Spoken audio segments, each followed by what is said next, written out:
Bobby and Kenny McCoy wanted nothing more than to start a family. For a long time, though, it just didn't seem possible. Bobby had been born with a problem in her pituitary gland, which made it really hard for her to get pregnant. But then in 1996, something amazing happened. They had a baby girl and named her Michaela Marie. After Michaela got a little older, Bobby and Kenny felt ready to try again for another child. They met with a specialist who suggested fertility treatment.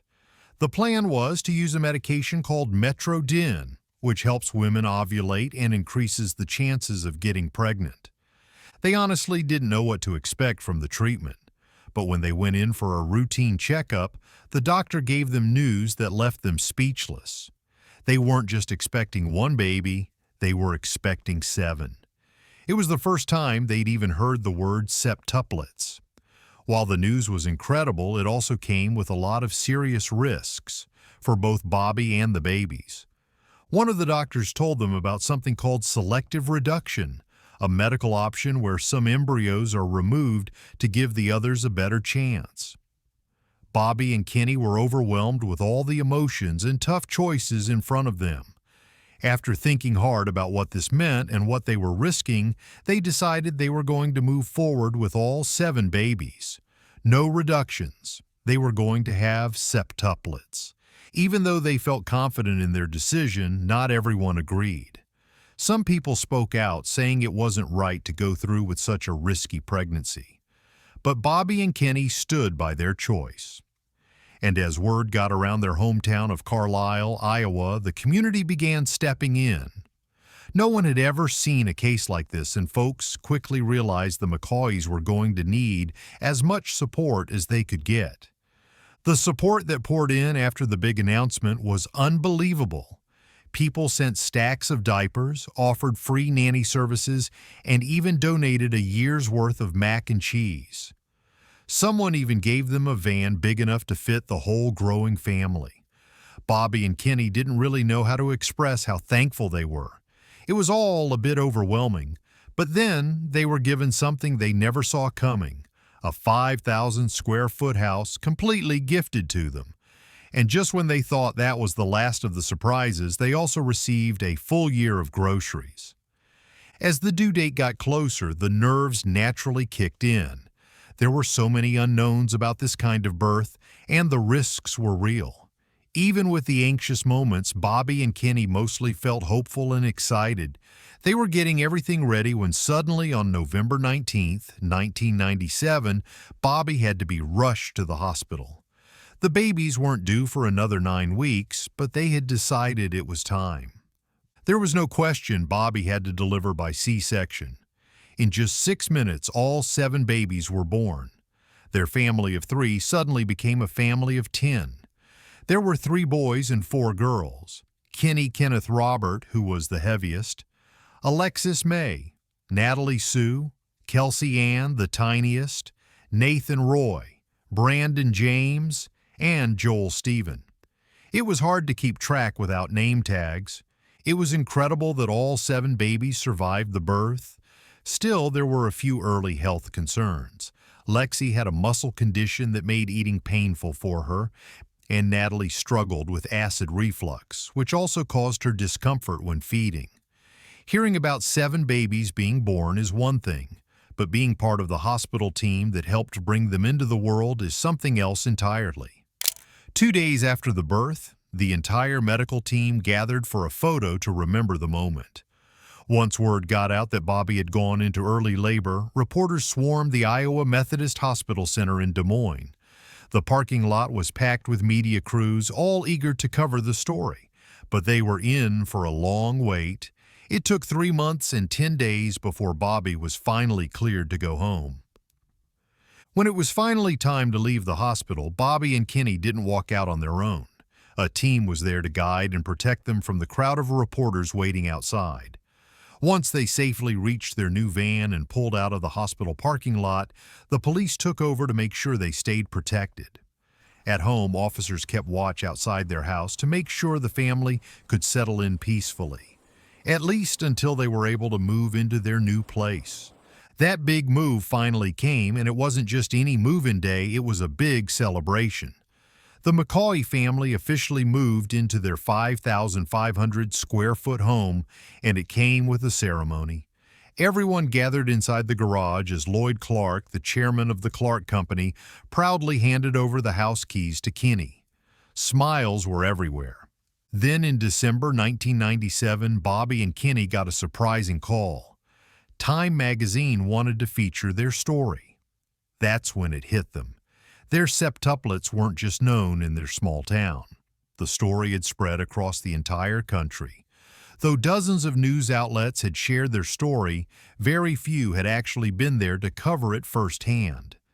ABC News Primetime was the first network to officially air their story, and after that, other reporters mostly just followed along with what had already been said.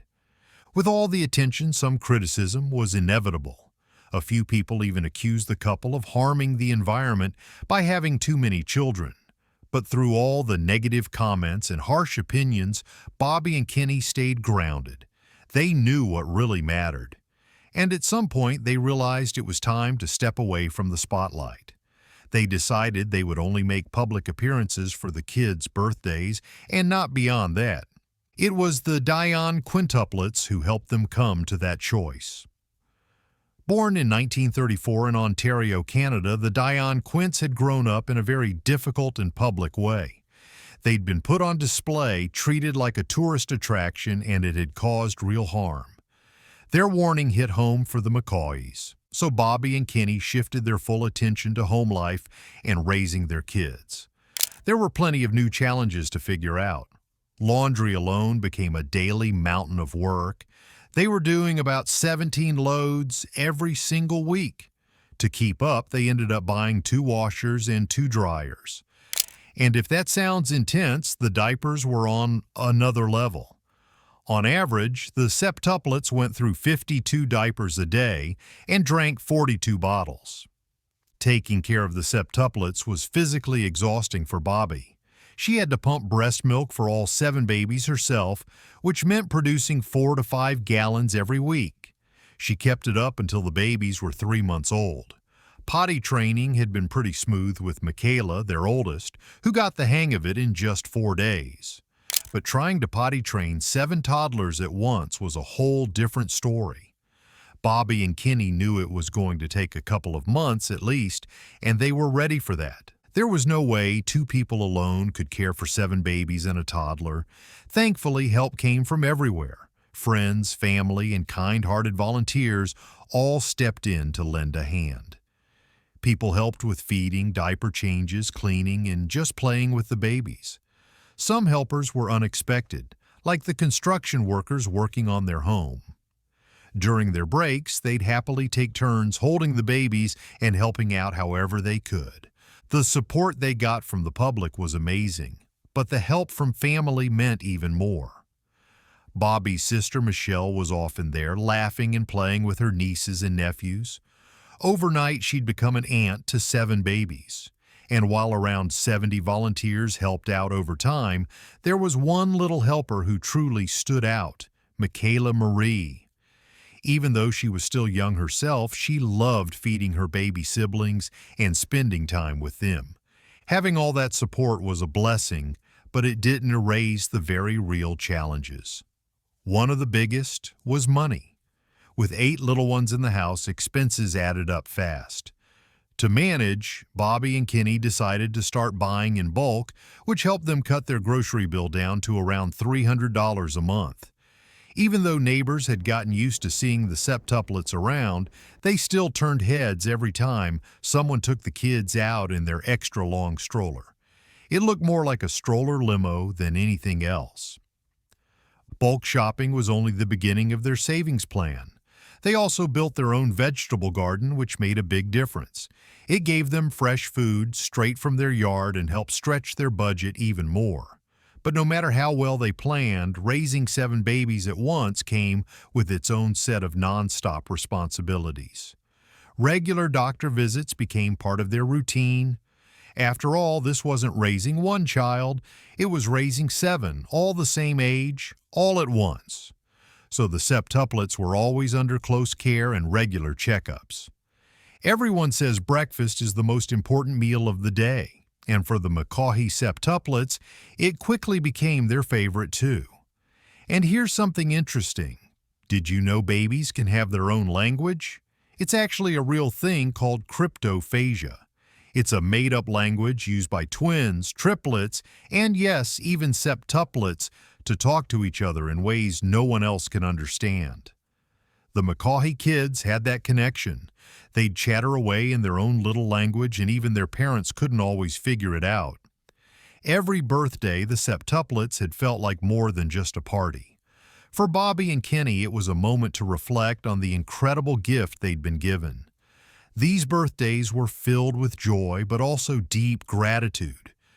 Year after year, the fact that the children were growing healthy and happy was a reminder that they had made the right decision back when they chose to keep all 7 babies. Each birthday felt like another small miracle. Of course, as the kids got older, the day-to-day challenges grew too. One that caught them off guard? Clothes.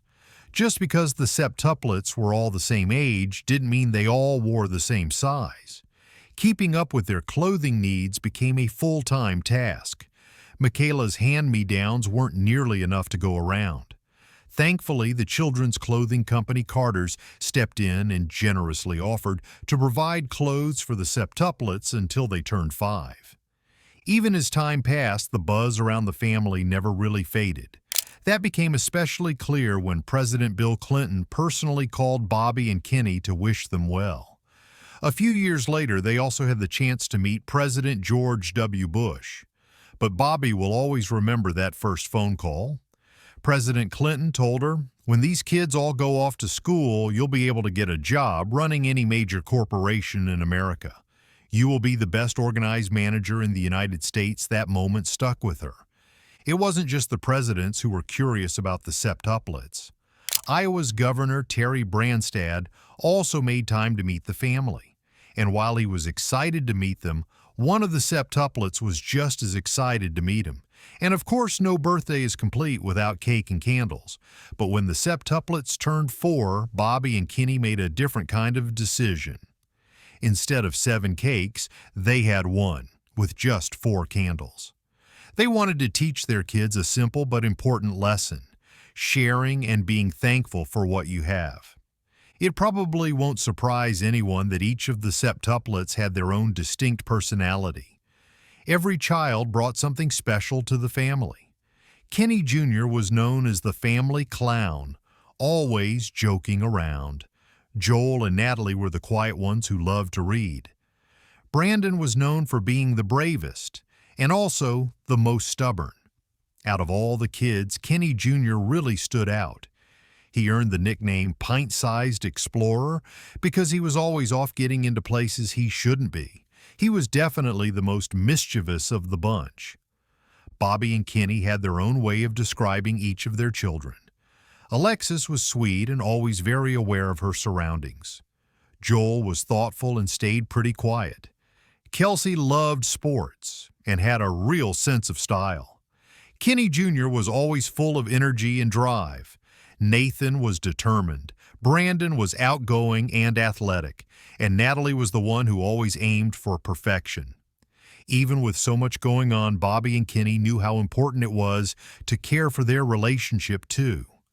They made it a point to schedule a date night once a week, just time for the two of them, and they didn't let the busy schedule stop them from doing special things with the kids either. One of the most memorable was when they took Michaela and all 7 siblings on a trip to Disney World in Orlando. When Ladies' Home Journal got the chance to feature the McCaughey family, they knew it was something special.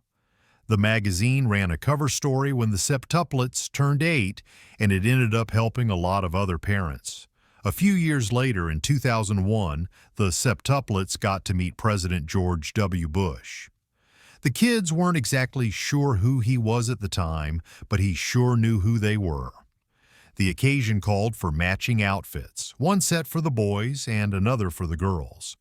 As the septuplets continued to grow, some TV networks came knocking, hoping to turn their lives into a reality show.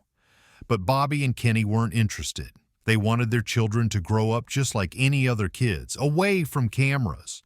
Still, they made a few exceptions, like letting the media check in during birthdays. One reporter, Ann Curry from the Today Show, kept in touch over the years. On the kid's 13th birthday, she did a special story and brought along 91 candles to mark the celebration. When the day finally came for the Septuplets to start high school, it was a moment that got everyone's attention. No one had ever seen 7 siblings the same age walk through the halls of Carlisle High School together. But it didn't take long for them to settle in. They made friends quickly and blended right in like any other students. Being born premature can sometimes bring challenges, and that was true for the McCaughey septuplets. Both Alexis and Nathan were born with cerebral palsy, which made walking more difficult for them.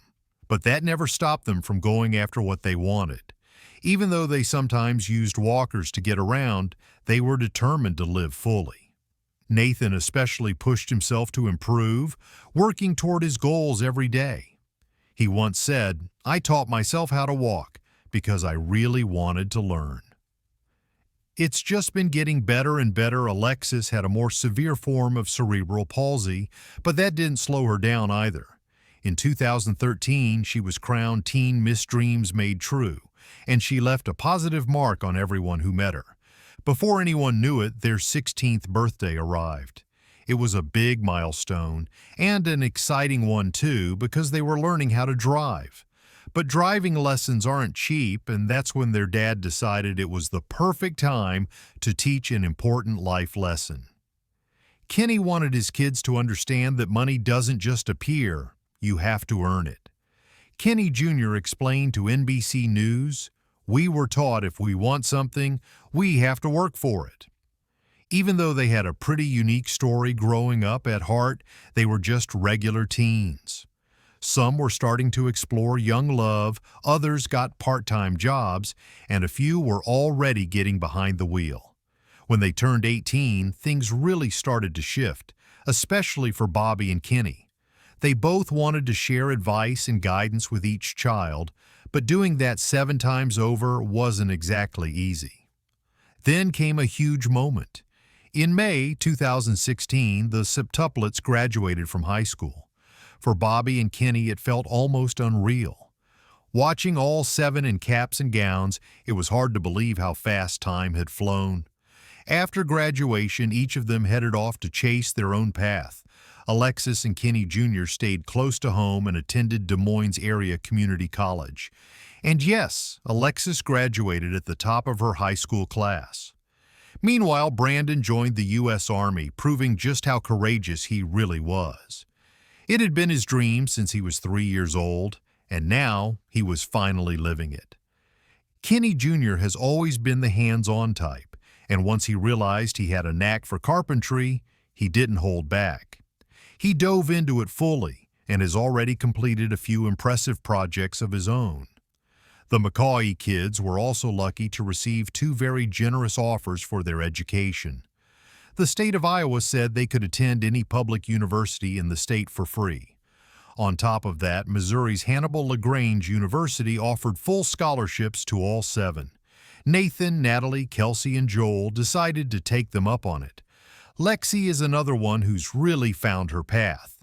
She's passionate about early childhood education and chose to study in that field. Every now and then, she shares bits of her journey online with others. And yes, there's a budding scientist in the mix too. That would be Nathan. Some say he's the next Einstein. Okay, maybe that's a stretch, but there's no doubt he's going places. Of course, every family needs a musician, and Kelsey definitely fits the bill.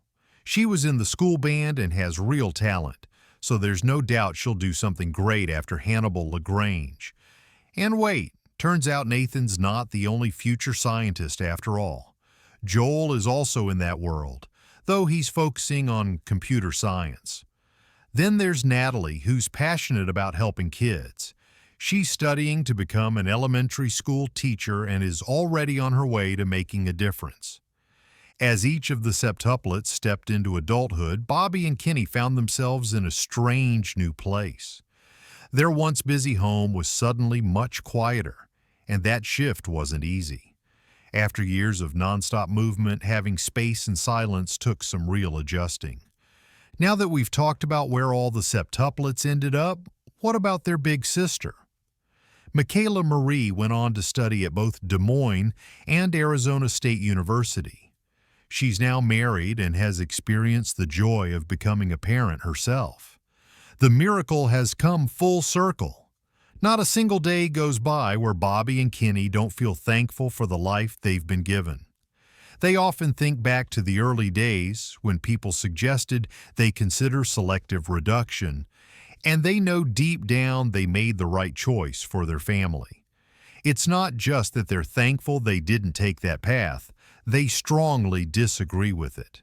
When asked about it, Bobby and Kenny often say, "Come to our house and tell me which four I shouldn't have had." For them, having septuplets wasn't just rare, it was a gift.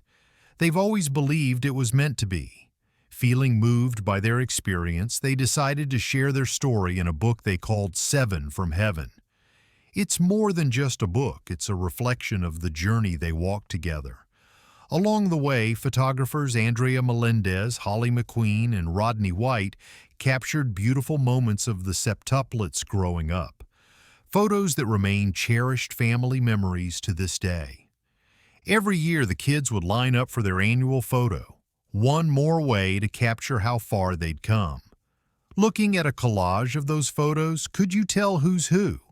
Starting at the top left and going clockwise, Kelsey, Kenny, Natalie, Michaela, the oldest, Alexis, Brandon, Nathan, and Joel.